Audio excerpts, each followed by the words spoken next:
Hi, everyone. You're listening and watching Rashkin Report. My name is Yuri Rashkin, and I am very excited for the opportunity today to bring together so many people who will test your ability to pay to enjoy the proper amount of Russian accent in one video, because we have a lot of Russian speakers here today who are actually I think it's awesome that we're speaking in English, because that's our goal, is to convey the message to wider audience. I'm very excited to be joined by several professors and students, because we're going to speak about an educational project that's spearheaded by education professionals who are from former Soviet Union, who are now living in the United States. But there's a more opportunity for others to get involved.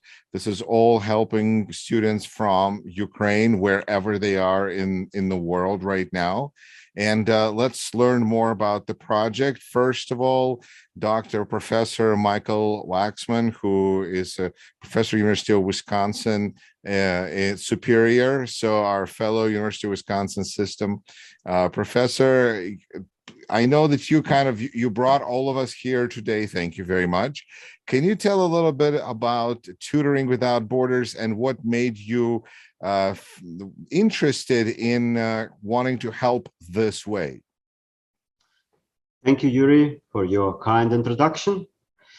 What brought me to this project is my desire to help these kids who were fleeing the disaster that has befallen upon their shoulders.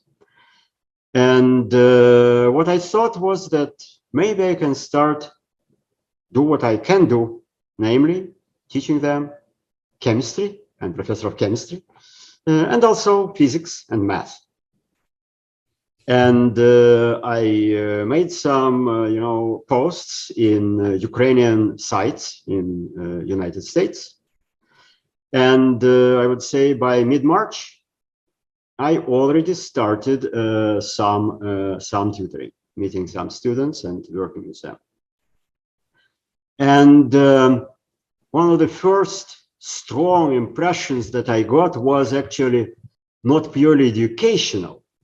If you would not mind, I would want to say a couple of words about that, because the very first perhaps student that I met was one student, Alona, who incidentally was in the cheerleading team of Ukraine. Apparently, cheerleading is a fairly important kind of activity in Ukraine, and she was the member of that and participated in many international competitions in Germany, in Italy, whatever. But she started taking chemistry with me, and during the very first class meeting, I told her that this is a textbook that we are going to use, and you need to buy that textbook. Go to eBay, buy this textbook. It's not expensive, maybe $20. And upon the end of the class, she was very good. She was very good in chemistry, everything fine. And then I started to think, well, $20 doesn't look like much, but maybe I better call to the mom and ask what exactly is their circumstances, because they have just arrived to United States, New York City. And I called the mom and I asked her exactly that. So how you guys are doing? I told to Alona to buy textbook. How is it? Did you already order it or not? And she responded, Michael, you do not understand. Before the war, we were a pretty affluent family in Kiev, in the capital. My husband is the owner of a marketing agency, and I am an owner of hairdressing salon, so we were doing fine. And then the war started,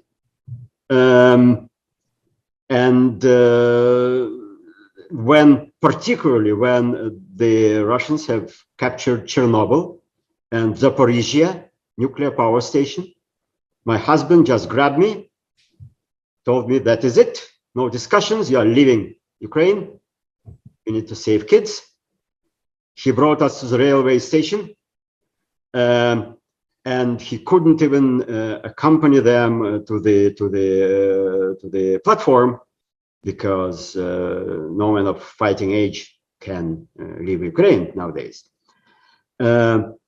So she is waiting on the platform, and she told there was absolutely no way to even move.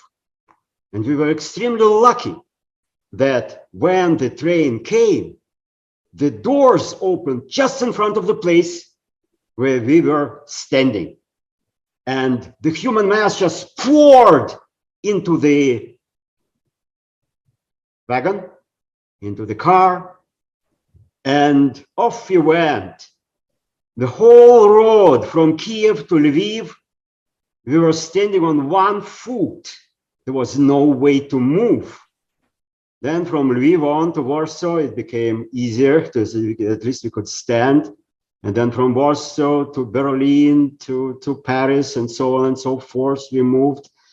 And now we came to Barcelona, I think, where they caught a flight to the United States on a tourist visa. She couldn't get proper, proper other visa. And now we are here in the States. And not only don't I have money to buy $20 textbook for Alona, I don't even have notebooks for that. Alona had also a brother.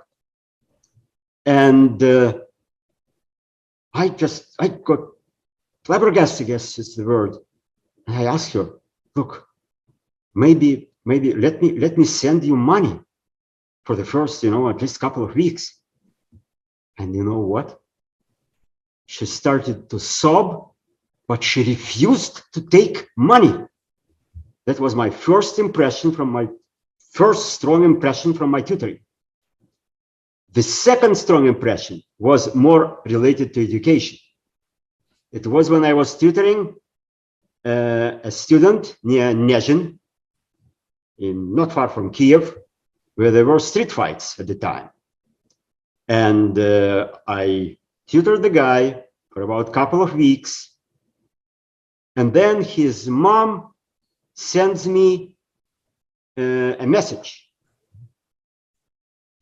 And she tells, Michael, I cannot recognize my son. Before your tutoring started, he was absolutely traumatized by the war. He couldn't sleep. He would wake up upon hearing every sound. We tried to talk with him. And she's a psychologist herself by occupation. We are trying to talk with him. To no avail. Nothing helped. But now that you started your tutoring, we cannot recognize the boy. He became his old pre-war self. He's not watching all this news anymore. He's just on YouTube searching those physics videos, and he's just his old pre-war self. This really amazed me, because frankly, by no means can I tell that I am an exceptional tutor. And the qualities, the conditions for my tutoring were very poor indeed. He needed to redial me many times because the internet connection is very poor. So if I could reach such a result, I surmised, so can a variety of other tutors. And that is when I decided that I really need to reach to one of my colleagues who is very capable and energetic and sharp. And that's when I contacted Vitaly Vanchurin, who probably as our spokesman can tell you much more about the particulars of our project. Well, that's a beautiful follow. Vitaly, welcome. What would you like to add? Tell us about the project then. Thanks to Yuri. I think there's one very important message that Misha tried to send to everyone is that this project isn't about money. Okay, we're not going to ask for donations. This is a project about actually giving the kids what they need the most. And that's not money, not the weapons that we are sending to Ukraine. They need just to be able to talk to normal people like us, assuming we're normal, and maybe learn something. So this is a project that I don't think has a price tag on it, but it is a project that enables us to accomplish this one little task of taking the people, or in this case, mostly kids, who need your help and giving them that help. Now, so then there are two questions. How do you find the people that need help? And how do you find the people that want to give the help, right? And that's when Misha contacted me. He told me all those stories. I was very much impressed by how dedicated he was to this project. And I thought, well, maybe he's not alone. Maybe there are other people who would like to help as much. And then we decided that the best way to do it is to develop a website. The website called Tutoring Without Borders.org. And the idea is that people would go there, enter their information, the kids from Ukraine or their parents, and the tutors. And we'll see, maybe we'll match, 10, 20 people, and that would be enough for us to feel like we've done something. Well, that was not the case. So after the first week, we had 20 tutors and 80 students. Now, one more week passed, the number of tutors quadrupled, the number of students quadrupled. So now we have in the ballpark of 300 students and 80 tutors. Okay, and at this point, our even wait a minute. Do you need to hire staff now? Yeah. This operation? I'm getting this. Yes. So now it's a good problem to have. What it means that we are doing something right. There are people who need help, and there are people who are willing to help. What's missing yet is most of the work for now is done manually. We look at the list of students, list of tutors. So Sergey can tell more about the challenges that one has when you're trying to match them. So what we are trying to do now is to remove this manual step and to try to make it as automatic as possible. And that is where we stand now. So hopefully next week we'll release a new version of the website, okay, with many more capabilities that will be able to do it, if not completely automatically, semi-automatically. And then we would be ready to talk about that large number of tutors and students, because for now, it's just beyond to what I expected, definitely. But I guess it is a good problem to have. Absolutely. A couple of questions. First, if you could say a couple of words about what you do in your spare time when you're not working on this project. I'm mostly a researcher in the National Institutes of Health. I was a professor at the University of Minnesota, where Sergey is currently a professor, so he'll tell you more about that place. But my job is mostly a research, and although I am surrounded by biologists, I am a physicist by training and by what I do. So I'm working on the theories of physics, and now I'm applying some of them to actually model biological phenomena and biological experiments, and trying to,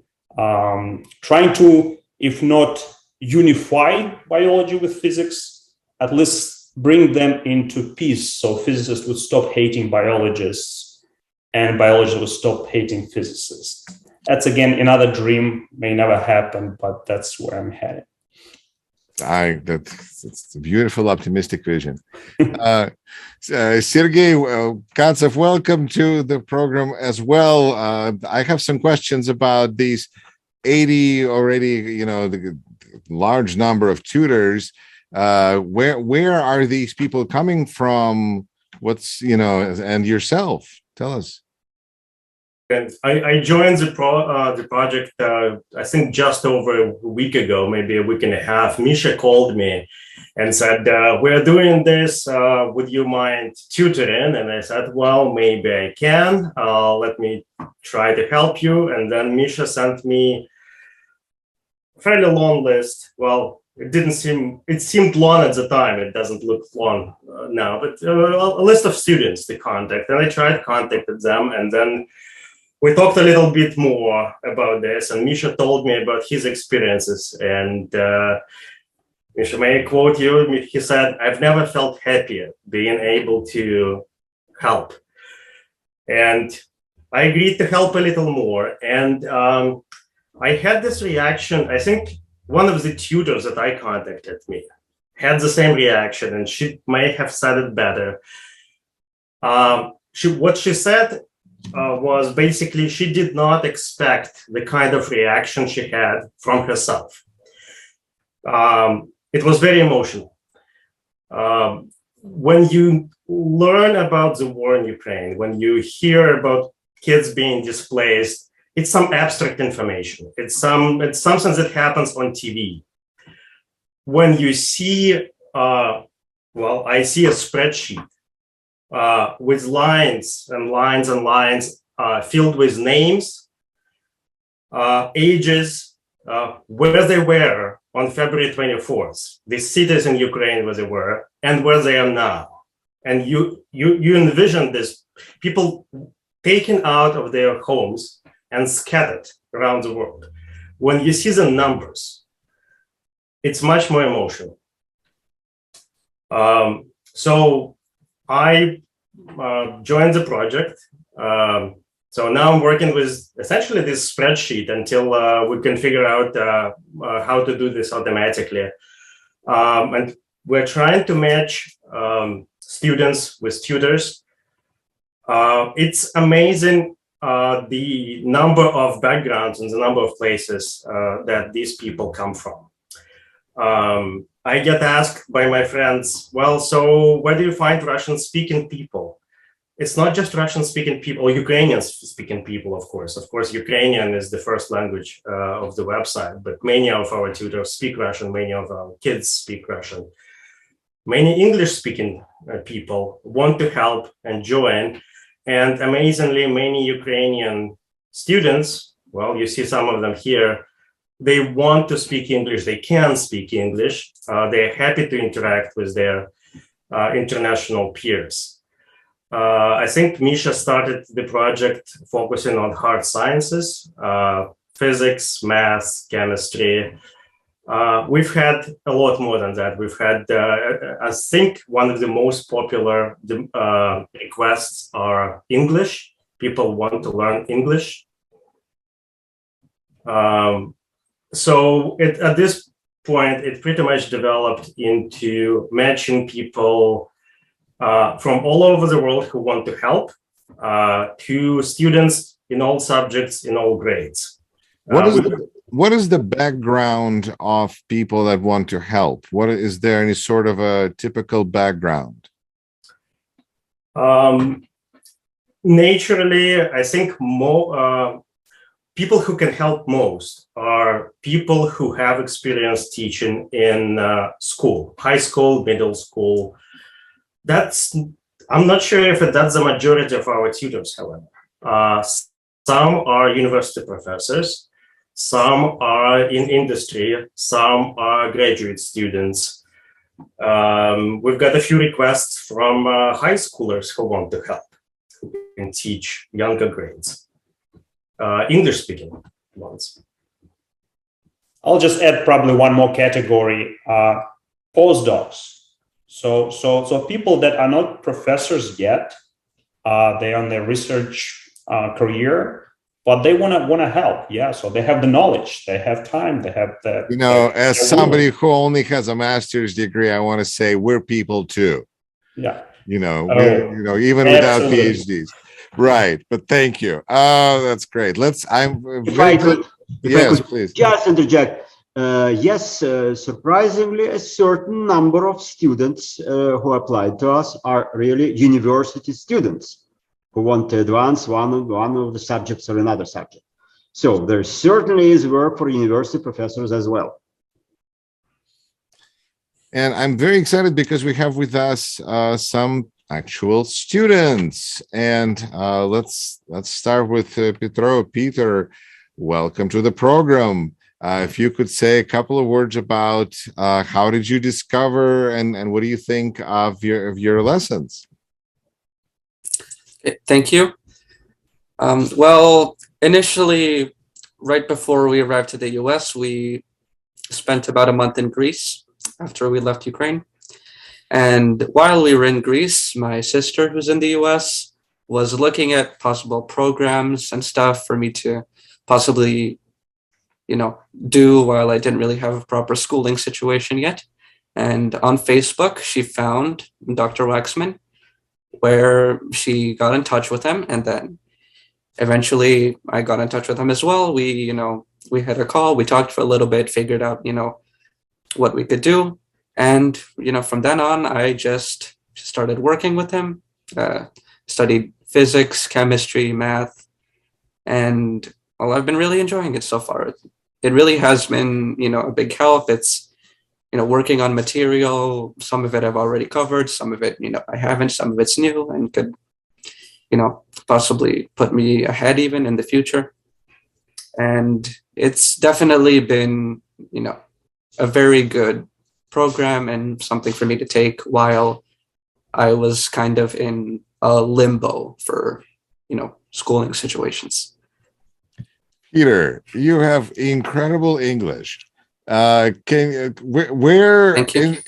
where in Ukraine do they speak this good English? Because this is very interesting. Yeah, go ahead. They don't, not that I know of. It's just that I grew up in the Philippines, actually. So I spent a little over 10 years there, and then I was just in Ukraine for the past 2 or 3 years after COVID started. So can you tell a little bit about your journey from Ukraine? What was that like? And, realities of being in the war. Well, before the war started, we actually managed to leave. It was when Russian troops were starting to build up along the border. And I think it was about the 13th or 14th when we left and caught a flight to Greece, where we also have some family. And so we just ended up staying there for a month because, well, it was pretty easy to stay there with visas and such until we ended up, contacting my sister and working on being able to come to the US. So that's what we were working on for the past month. And thankfully, I personally, at least, did not actually, endure any of the war stuff because we managed to leave before. So this is, I guess, studying and keeping up with your studies is important to you. Yeah, absolutely. Because, I actually just got into school here on Friday.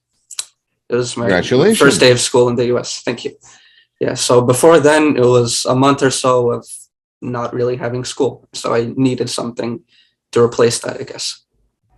Nice. So nice little temporary help and you're on your way and excellent. Peter, thank you. Let's see what hello, Sonia. Sonia, welcome to the program. It's wonderful to have you here. If you can tell a couple of words about your experience. Thank you. So I moved from Ukraine to Canada almost 2 months ago, and my mom accidentally found Tutoring Without Borders on Facebook.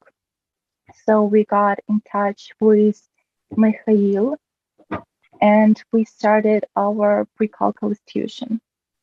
And also a week ago, I asked him about computer science. Is there any teacher who could study me?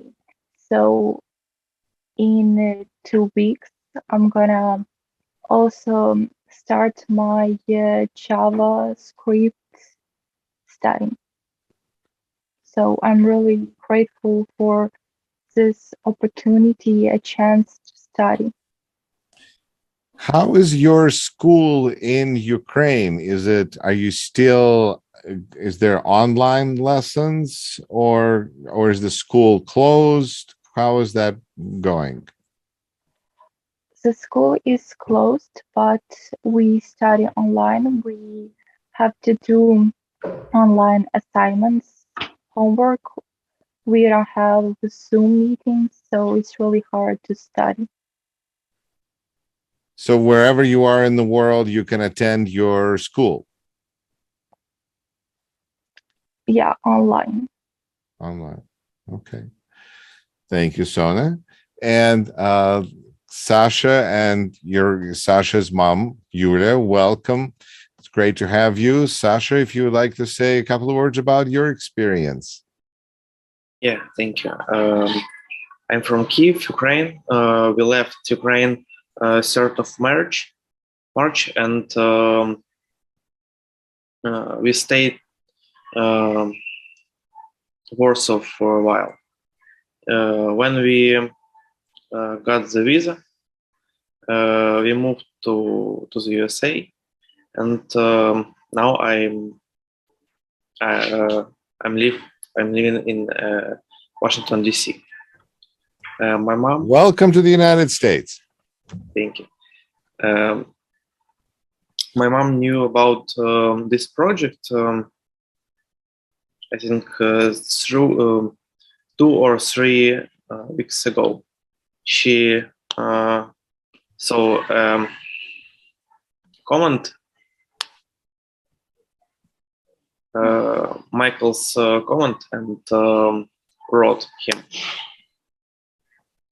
So what subjects are you, or where are you getting help, and what area?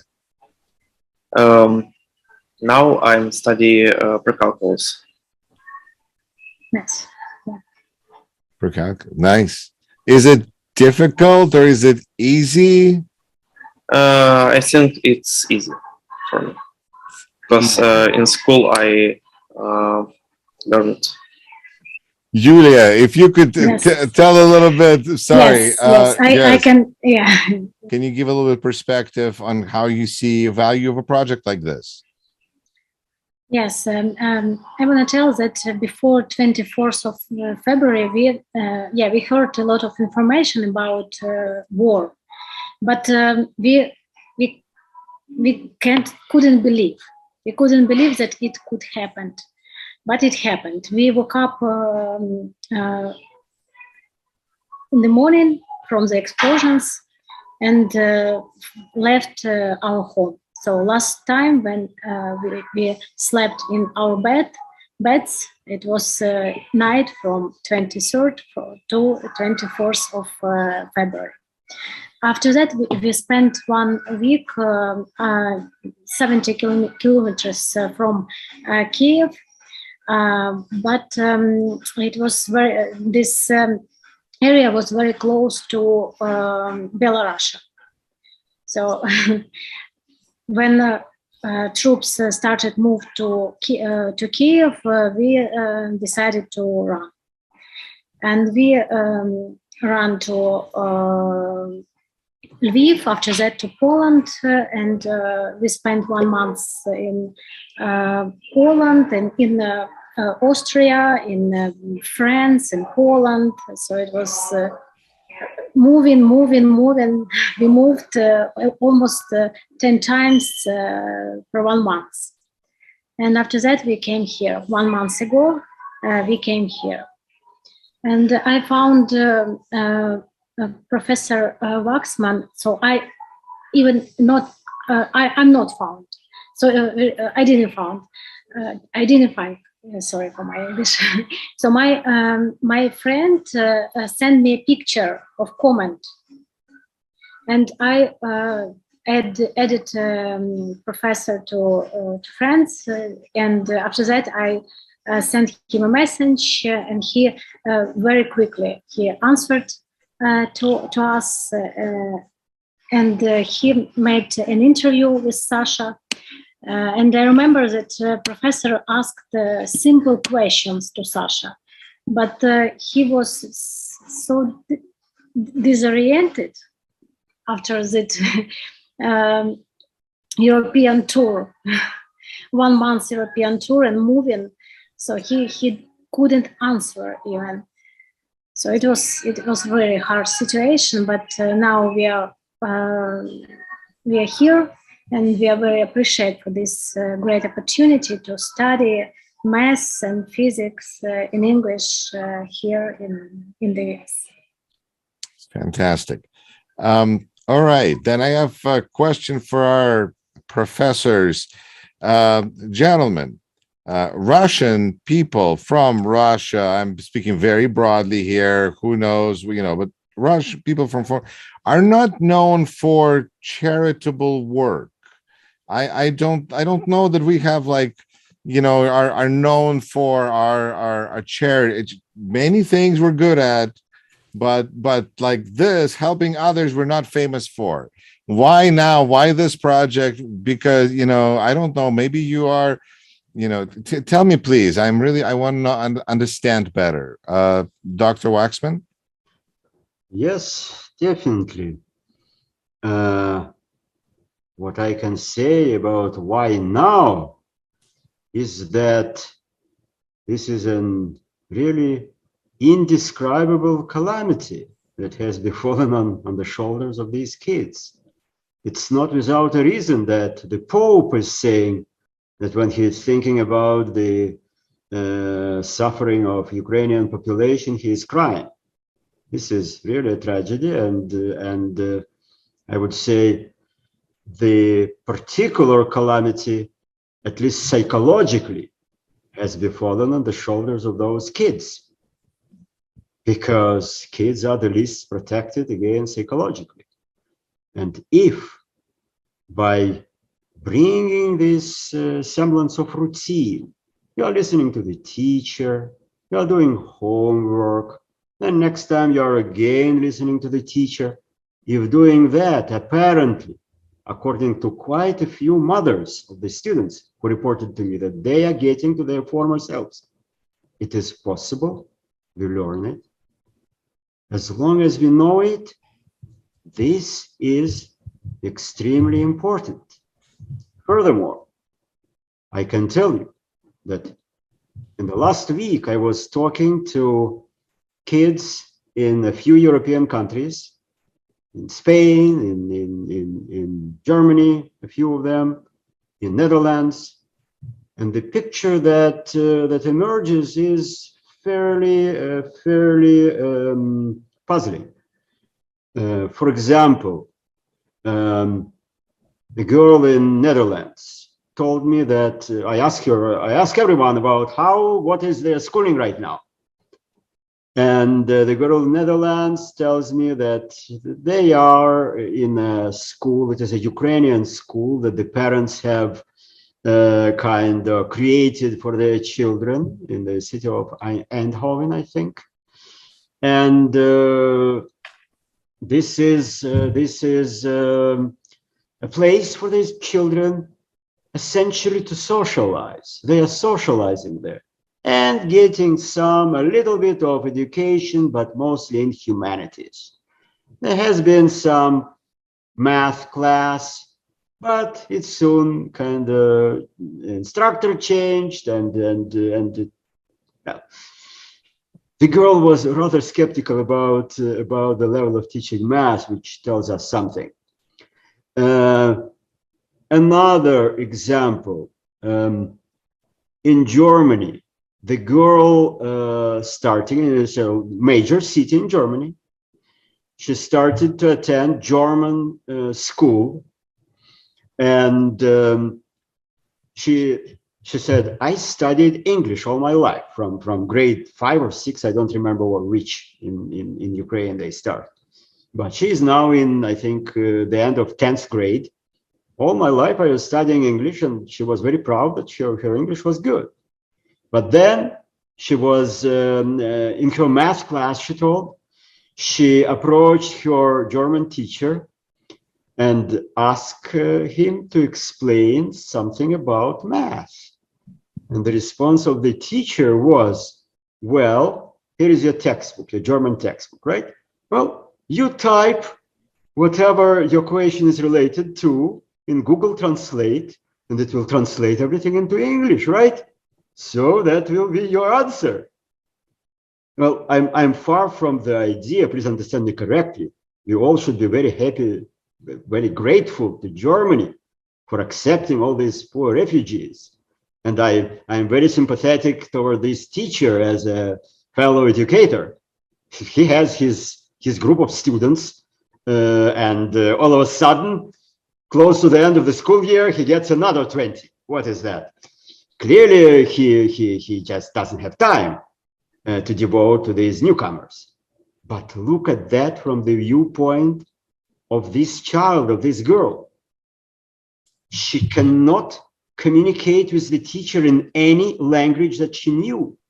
She told, I would be perfectly happy learning math in English. And there is no way. So, by the way, considering our today's appeal for instructors, of course, we ask any people, any fellow educators who speak Ukrainian or Russian. That is a great asset. Most students and most pupils in Ukraine do speak Ukrainian and Russian. We certainly urge them to sign up on our website. By the way, we are not only talking about people necessarily in North America or in Europe. As a matter of fact, I know one physicist in Brazil who speaks perfectly good Russian. But not only, what I want to say is not only Ukrainian or Russian speakers are in demand. It is obvious to me that this girl, for example, and there are many like her, the ones who are studying English, they would much rather being able to speak to some, English-speaking educator, high school teacher, or even postdoc or whomever, whom she could ask a question about math in English, the language that she has mastered in many years. So, whoever, guys, can join us, that would be a great deal. Just look at the scale of the problem. There have been about 4 million of displaced people in Ukraine, as far as I remember. Of those, probably about 1 million is school-age kids, I would surmise, more or less. And I was trying to ask, by the way, the students with whom I was talking over the last week, what is the estimate? Like, how many of your classmates would want to have some kind of a help in one of the subjects? Not necessarily math or chemistry or physics. For example, one of the girls who applied to us sits right now in a small town in Germany, 1,500 people, and she asks for help in music theory, solfeggio, music composition.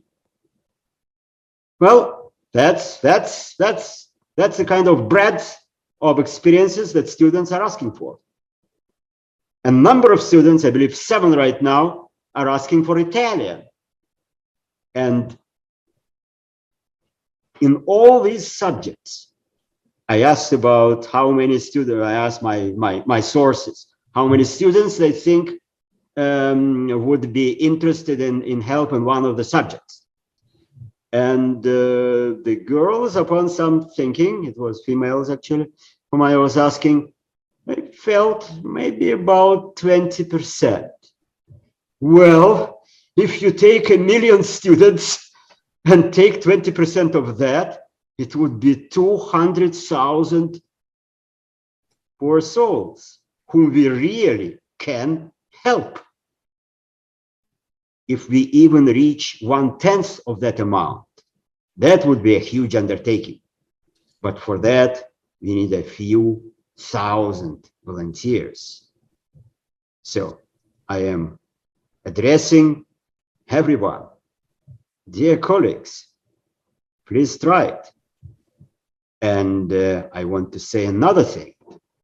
You know, I started doing it. Excuse me for a long spiel, but I cannot hold myself from saying one more thing. You know, I started doing it about a month and a half.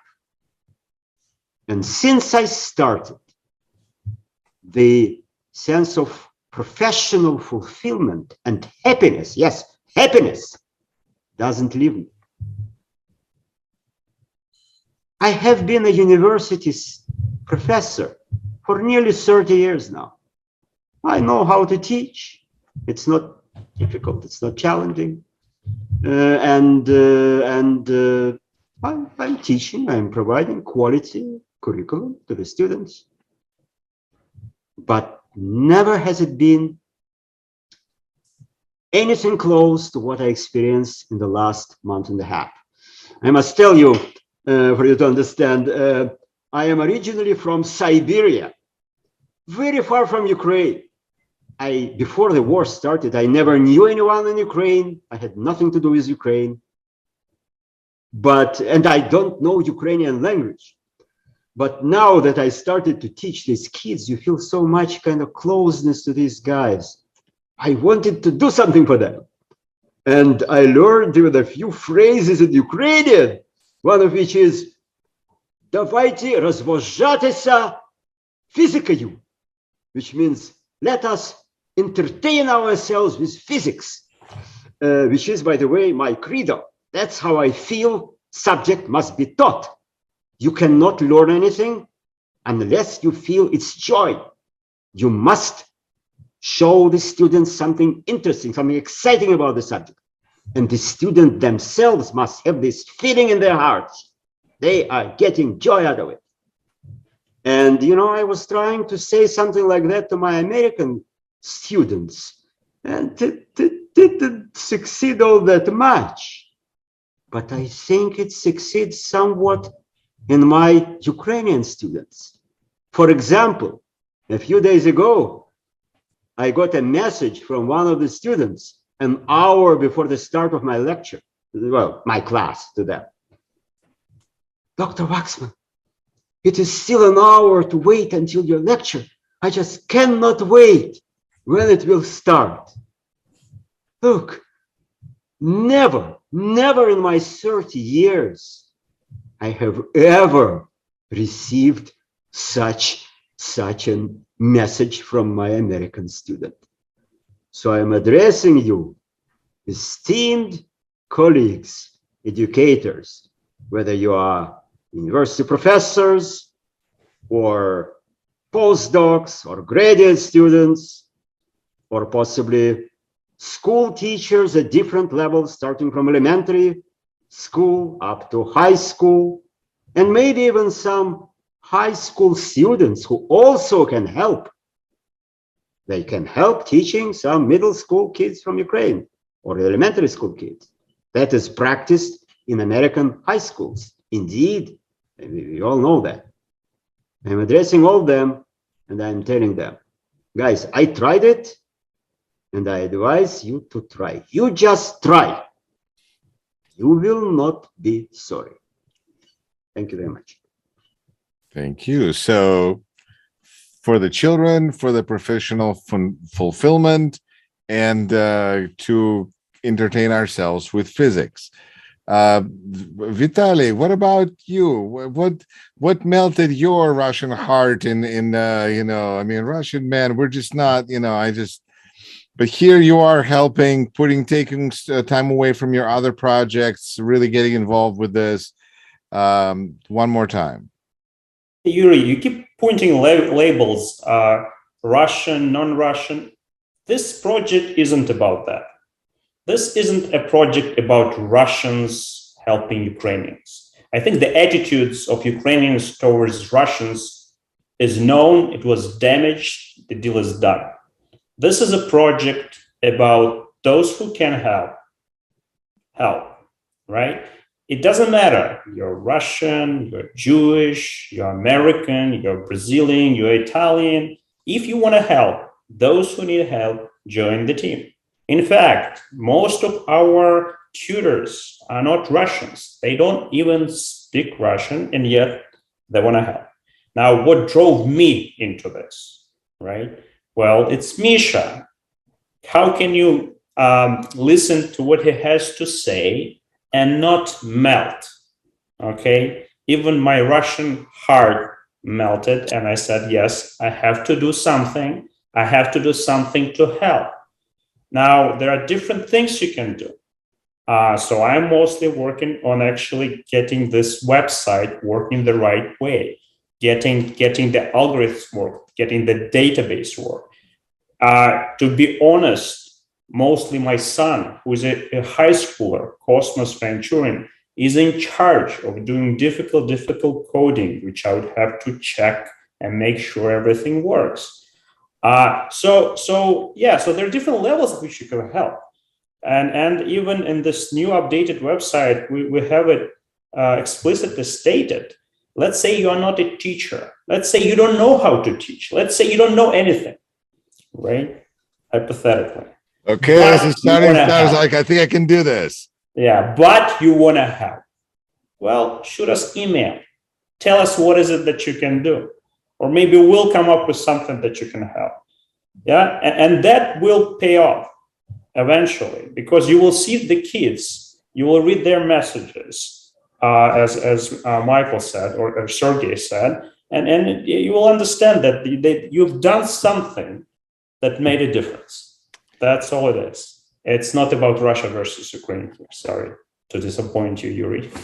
No. Well, it's an interesting, the questions of, are we here because, these are Ukrainian children and therefore we're able to better understand their plight, or not? But, who knows? It is almost irrelevant, because anybody can help. And if you can, you can. But I want to really address the question of certain amount of security here, that when we're speaking about children, when we're speaking about help, what is your vision of how this process can be somehow made secure? What do you think about that? And Sergey, maybe if you have some thoughts on this, or anybody can answer. Yeah, so Sergey can certainly add in. We're certainly working on it, right? So we're just started. We're swimming in the pond, and we've never seen this pond. I mean, this is our first attempt to do something like this. The reason it's growing really big, really fast. But it's growing really big, and so all help is appreciated. And at this point, we are constantly thinking and discussing how can we make it not only efficient, also secure. What is it that we can do to ensure that the kids get what they want, what they need, actually? Scratch the word want, they need it, okay, from those who can give it to them. And if this is an ongoing project, and with this pace of quadrupling every week, we'll have to be very fast in making decisions and making the system work better and better. So I may not have all the questions to you now, right? But this is something that we are definitely thinking. You're asking the right questions, and get back to me in a couple of weeks. I'll give you a better answer. This is not quite like a Shark Tank here. So just thank you for doing all your work. Sergey, would you like to weigh in? Sure. Yeah. This is a project that's growing very fast. So we're learning a lot of things very quickly. And we're in a week that I've been on the project, my knowledge grew exponentially. My understanding of what people want and need grew exponentially, especially from talking to students.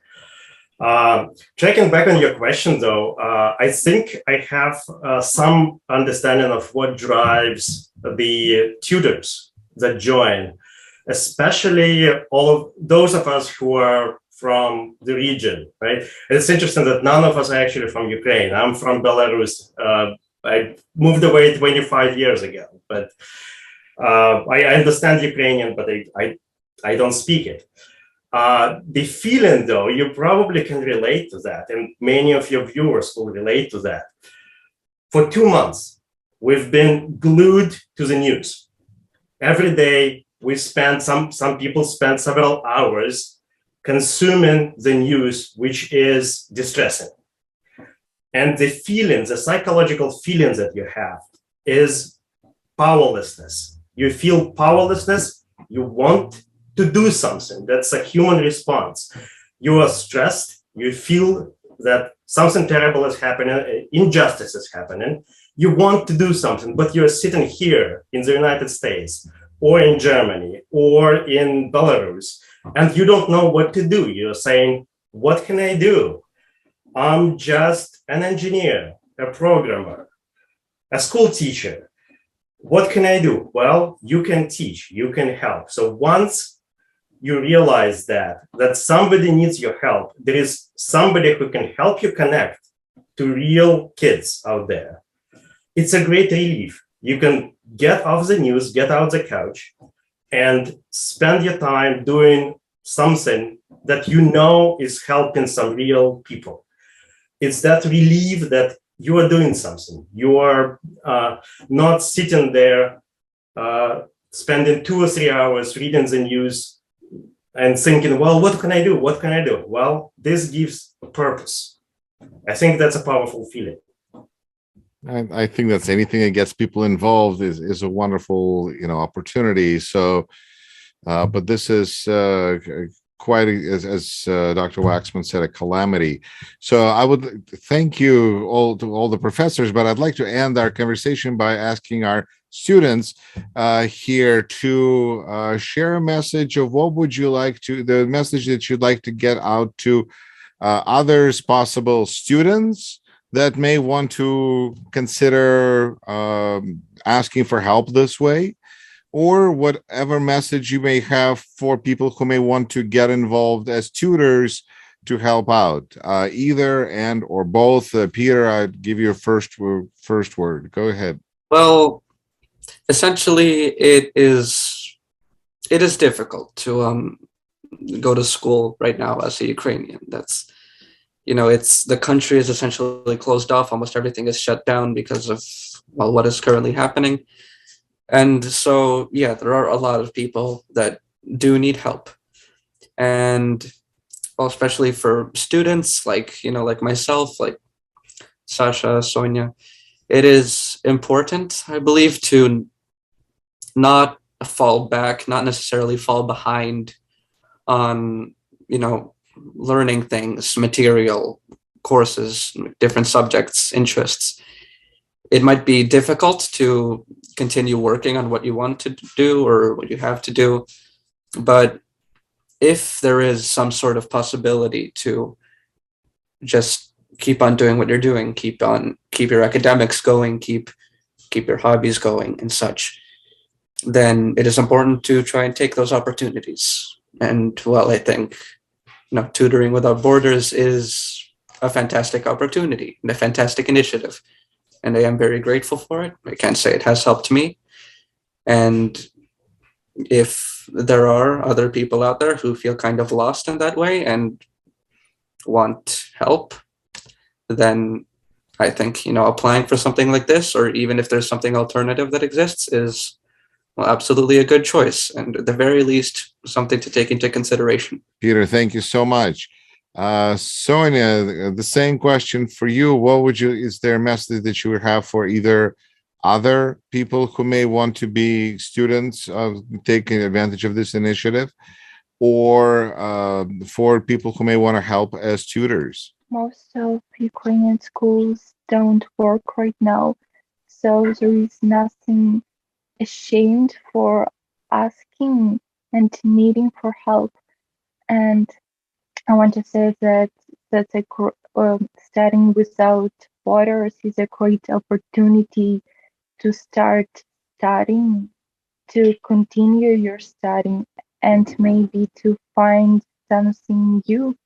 Maybe you will find other subject which would you like to study. So it's a great opportunity for everyone who really want to study. Sonia, thank you so much. And Sasha, what would you say to other students or tutors? Yeah, I want to say everyone, don't be afraid. If you need help, join us, because lessons is very funny. it's very comfortable for Russian speakers because you can ask in Russian something if you didn't understand. So. And Yulia, thank you so much, Sasha. And Yulia, what would you like to say to other parents, because you have a very unique perspective in this conversation as a parent, if you'd like to say something. Yes, I can tell that not only kids are disoriented, parents too. So parents also a little bit worry. No, not a little bit. Worry about the situation with schools, and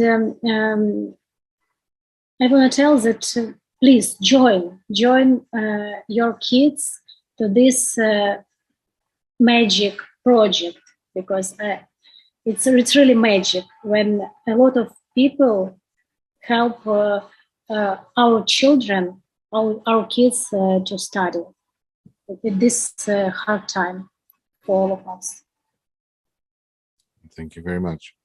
Well, I would like to thank my wonderful guests, Doctors Waxman, Vanchurin, and Katsev, for joining me here today to discuss Tutoring Without Borders.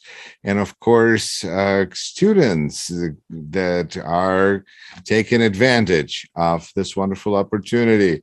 We have Peter, we have Sonia and Sasha's mom, Yulia. Thank you so much to all, and we'll have all the description and ways you can contact this organization in the description to this video. Thank you. So hit like, subscribe, and thanks to everyone who supports Rashkin Report on Patreon. You're watching Rashkin Report. This was Yuri Rashkin. Take care.